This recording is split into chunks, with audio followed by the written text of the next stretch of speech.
ఇంకా veg Manchuria order చేశాము, ఒకసారి వెజ్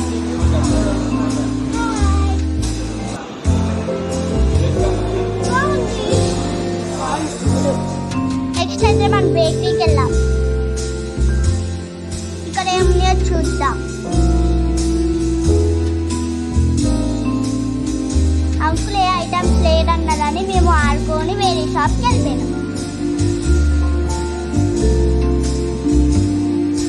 ఇప్పుడు మనం సమోసా తినడానికి వెళ్తున్నాం.